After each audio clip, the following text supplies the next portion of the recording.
کیا آپ ایک مجبور مسافر لڑکی کی ذرا بھی مدد نہیں کریں گے؟ وہ رونے والی تھی۔ مجھے ایسا کوئی شوق نہیں ہے، جواب بے نیازی سے دیا گیا۔ سامنے والے کو اس سے ذرا بھی ہمدردی نہیں تھی۔ آپ نے اتنا سارا پڑھ کر یہی سیکھا ہے؟ ازلی پاکستانی فارمولا؟ نہیں، لیکن میں نے کچھوے اور بچھو والی کہانی ضرور پڑھی تھی۔ وہ شاید کچھوے اور خرگوش والی کہانی تھی۔ اس نے تصحیح کرنا ضروری سمجھا۔ نہیں، کچھوا اور بچھو۔ یہ کس کورس بک میں تھی؟ اسے تجسس ہوا۔ جہاں سے میں نے پڑھا۔ اس کے سر میں درد ہونے لگا جیسے صبح ہوا تھا۔ آپ نے کہاں سے پڑھا؟ وہ اصل موضوع سے نکل کر کہیں اور پہنچ گئی۔ جہاں سے مجھے پڑھایا گیا۔ اگر برداشت کرنے کا کوئی ایوارڈ ہوتا تو وہ یقیناً اسے ہی ملتا، لیکن میں نے تو کہیں نہیں پڑھا۔ اسے افسوس ہوا۔ تو میں کیا کروں؟ کیا اس کہانی میں کچھوا اور بچھو ریس لگاتے ہیں؟ عقل کا تھوڑا بہت غلط استعمال کرتے ہوئے وہ بولی۔ وہ تیز تیز چلتے اچانک رک گیا اور ایک ناگوار سی نگاہ سے مخاطب کو دیکھا۔ نہیں، اگر آپ کہے تو میں آپ کو کل وہ کہانی لکھ کر دوں گا، لیکن میرا پیچھا کرنا بند کرے۔ اس کی صبر کا پیمانہ لبریز ہو گیا اور اس کے ساتھ ہی آیات کو یاد آیا۔ وہ اس کے پاس کچھوا اور بچھو والی کہانی سننے نہیں، کسی اور کام کے لیے آئی تھی، کسی بہت ضروری کام کے لیے۔ تو آپ میری مدد نہیں کریں گے؟ وہ دھمکی دینے والے انداز میں بولی۔ بالکل نہیں۔ وہ ایک بار پھر تیز تیز چلنے لگا۔ دھمکی کا بھی اس پہ اثر نہیں ہوا۔ وہ ایک دم نرم پڑ گئی اور آگے بڑھ کر کمال کی بے تکلفی سے اس کا ہاتھ پکڑ لیا۔ وہ جہاں شوق تھا وہی اس لڑکی کی دیدہ دلیری پہ حیران بھی تھا۔ اس نے اپنے ہاتھ کو دیکھا جسے اس نے کافی مضبوطی سے پکڑ رکھا تھا۔ اس کے آنکھوں سے سیلاب جاری ہو گیا۔ وہ مزید اپنے آنسو روک نہیں سکی اور پھوٹ پھوٹ کر رو پڑی۔ میں کہاں جاؤں؟ کیا کروں؟ یہاں کوئی میری مدد نہیں کرتا۔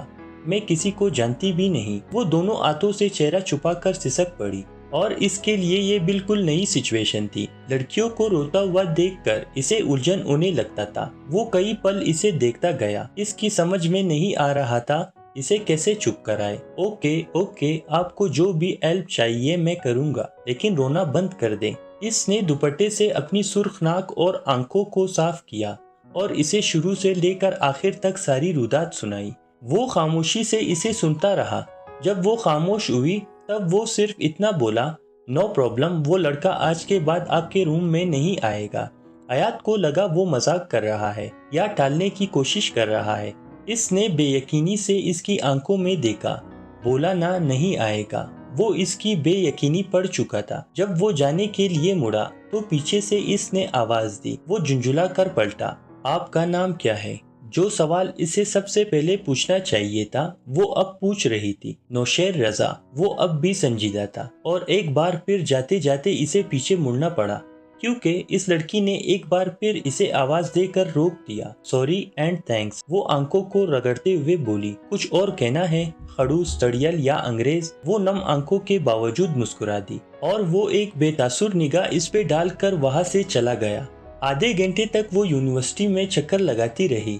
پھر جب وہ کمرے میں پہنچی تو وہ افریقن اپنا بیگ اٹھائے باہر نکل رہا تھا۔ اسے دروازے پہ دیکھ کر ایک کچا چبا جانے والی نظر اس نے حیات پر ڈالی اور وہ بوکھلا گئی۔ سمجھ نہیں سکی غصہ وہ کمرے سے نکال دیے جانے پہ ہے یا چارجر منہ پہ پڑنے سے۔ بہرحال اس کے جانے کے بعد اس نے سکون کا سانس لیا۔ یہ سب اتنی آسانی سے ہو گیا، جانے نوشیر نے کیا کیا ہوگا۔ بہرحال وہ اس کی مشکور تھی اور اس سے شرمندہ بھی۔ اب یہ کمرہ صرف اسی کا تھا، لیکن اس کی یہ خوش فہمی یوں غلط ثابت ہوئی۔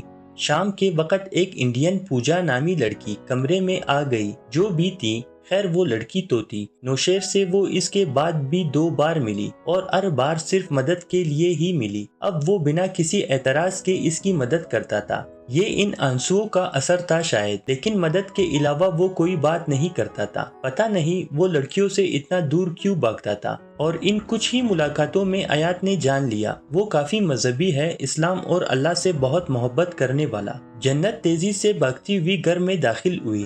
دھڑکن ابھی تک بے قابو تھی۔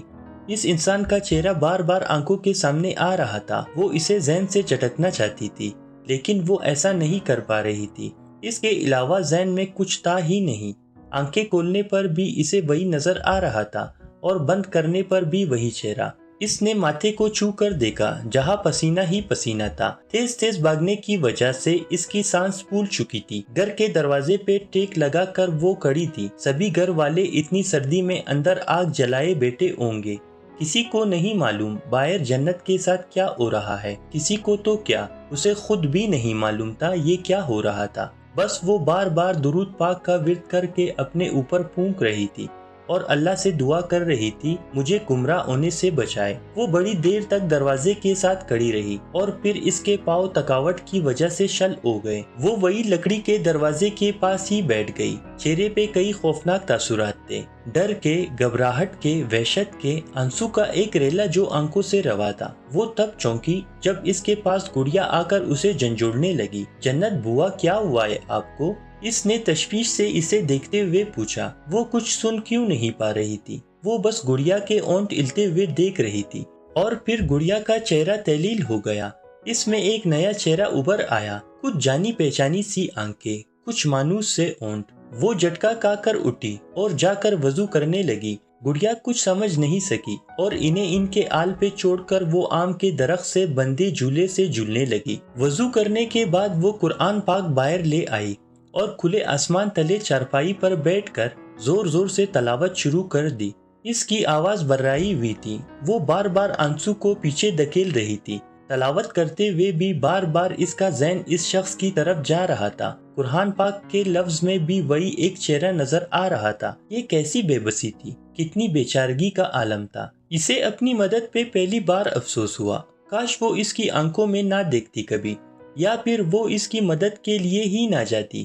لیکن اب کیا ہو سکتا تھا، جو ہونا تھا وہ ہو چکا تھا۔ اسے یقین تھا وہ اس چہرے کو بلا دے گی، مگر اس کا یقین بہت جلد ہی ہوا میں اڑنے والا تھا۔ قرآن پاک کی تلاوت بھی اس سے نہیں ہو سکی، لفظ آنکھوں سے دور ہوتے جا رہے تھے اور ایک تصویر قریب سے قریب تر آتی جا رہی تھی۔ شام کے وقت سبھی گھر والوں کو تشویش ہوئی اور تشویش ہونا لازمی تھا۔ اس کی شکل ہی ایسی بنی ہوئی تھی، چہرہ سرخ تھا اور وہ بات کرتے کرتے اچانک کہیں کھو جاتی۔ دادی اپنے پرانے خیالات کو برقرار رکھتے ہوئے کہنے لگی، ضرور میری بچی سے کوئی بھوت چپٹ گیا ہے۔ ہاں، واقعی کوئی بھوت ہی تھا جو اس کے پیچھے پڑا تھا۔ بھابھی نے کہا وہ ساری رات جاگ کر نوافل ادا کرتی ہے اور تسبیح پڑھتی ہے اور دن کو بھی اکثر اوقات قرآن پاک کی تلاوت کرتی ہے، اس وجہ سے اس کی یہ حالت ہوئی ہے۔ اب وہ کیا کہتی، اس نے زندگی میں پہلی بار قرآن پاک کی تلاوت ادھوری چھوڑ دی، بنا کسی وجہ کے، اور یہی حال اس کا رات کو تھا۔ کھانا کھانا تو دور، وہ پانی کا ایک گھونٹ بھی الگ سے نہ اتار سکا۔ کچی عمر کی کچی پھول تھی اور پل بھر میں ٹوٹ گئی، وجود ٹکڑے ٹکڑے ہو گیا۔ سوچا نہ تھا کبھی یہ ہوگا۔ چاند کو دیکھتے ہوئے وہ اس میں کسی کا عکس ڈھونڈتی رہی۔ چاند اسے ہمیشہ ہی خوبصورت نظر آتا، مگر پہلی بار اسے چاند خوبصورت نہیں لگ رہا تھا۔ چاند میں جو ایک تصویر تھی وہی خوبصورت تھی، بس دنیا کے ہر شے سے زیادہ۔ وہ بھاگتی ہوئی آئی تھی وہاں سے خود کو بچانے کے لیے، مگر وہ کہاں بچ سکی۔ جس سے بھاگ رہی تھی وہ اس کے پیچھے پیچھے چلا آیا۔ اس کے سانسوں کے ساتھ وہ آئی تھی، مگر وہ نہیں آئی تھی، اس کا صرف جسم لوٹ آیا تھا۔ روح اور دل وہ کہاں رہ گئے، وہ ان کو کہاں چھوڑ آئی؟ اسی پہاڑی پہ وہی کہیں جہاں وہ خود کو چھوڑ آئی تھی۔ وہ موڑ تو بہت پیچھے رہ گیا، پھر وہ بار بار کیوں سوچ رہی تھی؟ آنکھیں اتنی پیاسی کیوں تھی؟ دل اداس کیوں تھا؟ کچھ اچھا کیوں نہیں لگ رہا تھا؟ ہر منظر واضح کیوں نہیں تھا؟ اور وقت وہ کیوں اتنا آگے نکل گیا؟ وہ صبح تھی اور اب رات، وہ سما کچھ اور تھا اور یہ کچھ اور۔ اس کے دل میں اچانک یہ خواہش کیوں ابھری؟ وقت رک جاتا اور پیچھے لوٹ جاتا، چند گھنٹے واپس پیچھے چلا جاتا، اور پھر کیا ہوتا؟ یا اللہ، یہ مجھے کیا ہو رہا ہے؟ میں کیوں اس کے بارے میں اتنا سوچ رہی ہوں؟ اس نے دل کے سامنے ہاتھ جوڑ دیے اور دل یوں انسا جیسے چھوٹے بچے کی بات پہ انسا جاتا ہے۔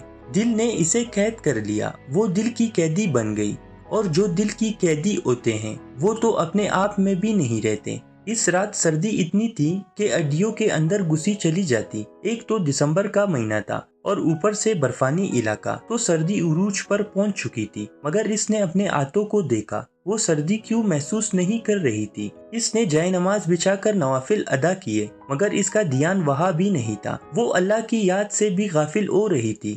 کس کے لیے؟ ایک مرد کے لیے جس سے وہ صرف ایک بار ملی، ایک لمحے کے لیے اس کی آنکھوں میں دیکھا اور ایک لمحے کی خطا کے بدلے دل نے اسے کہاں سے کہاں پہنچا دیا۔ وہ روتی آنسو بہاتی سجدے میں پڑی، اللہ تعالیٰ سے اپنے لیے رحم مانگ رہی تھی، صراط المستقیم مانگ رہی تھی۔ اس کے باوجود بھی اس چہرے نے اس کا پیچھا نہیں چھوڑا۔ وہ کئی آسیب تھا جو اس سے چپٹ گیا۔ کمرے میں انگیٹھی جل رہی تھی، وہ انگیٹھی کے پاس آئی، ایک انگارہ نکال کر اس نے اپنی ہتھیلی پر رکھا اور اپنے آپ سے پوچھا، جب میں یہ آگ برداشت نہیں کر سکتی تو جہنم کی آگ کیسے برداشت کروں گی؟ پیارے دوستو، ویڈیو پسند آنے کی صورت میں میرے چینل کو سبسکرائب ضرور کیجیے گا، لائک کمنٹ شیئر کر کے اپنے خلوص کا اظہار ضرور کریں۔ شکریہ، فی امان اللہ۔